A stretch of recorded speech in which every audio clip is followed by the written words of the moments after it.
আজকের রেসিপি হলো বাঙালির অতি প্রিয় রুই মাছের ঝাল। তার জন্য কাঁচা মাছগুলোকে হলুদ আর নুন দিয়ে মাখিয়ে গরম তেলে একে একে মাছের পিসগুলোকে ঠিক এইভাবে ভেজে নিতে হবে। এরপরে তরকারির জন্য একটা মশলা বানিয়ে নেব। তার জন্য হলুদ গুঁড়ো, লঙ্কা গুঁড়ো, জিরে গুঁড়ো, রসুন বাটা আর স্বাদ মতো নুন আর সামান্য জল দিয়ে মশলাটা রেডি করে নিলাম।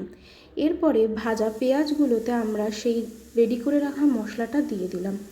এরপরে মশলাটিকে ভালো করে কষতে থাকবো। মশলাটি ততক্ষণ কষতে থাকবো যতক্ষণ না মশলাটি থেকে তেল বেরিয়ে আসে।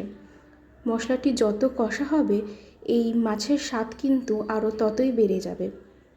এরপরে সামান্য জল দিয়ে মশলাটিকে আবারও কষতে থাকবো। বিগিনার্সরা কিন্তু খুব সহজেই এই রেসিপি ফলো করে বানিয়ে নিতে পারেন রুই মাছের ঝাল। এরপরে আমরা ভেজে রাখা মাছগুলো একে একে ঝোলেতে দিয়ে দেবো। ব্যাস, আমাদের কিন্তু 90% রান্নাই কমপ্লিট হয়ে এসেছে। এরপরে আমরা দিয়ে দেবো কুচিয়ে রাখা ধনে পাতা।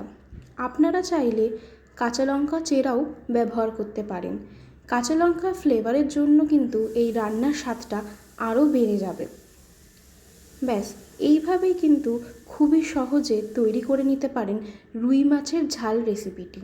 এবার শুধু ঢাকনা বন্ধ করে তরকারিটি আরও একটু রান্না হতে দেবো। তারপরে কিন্তু একেবারেই পুরোপুরিভাবে রেডি হয়ে যাবে আমাদের রুই মাছের ঝাল রেসিপিটি। এরকম আরও রেসিপি পাওয়ার জন্য ফলো করুন বং খাওয়া দাওয়া চ্যানেলটিকে। ধন্যবাদ।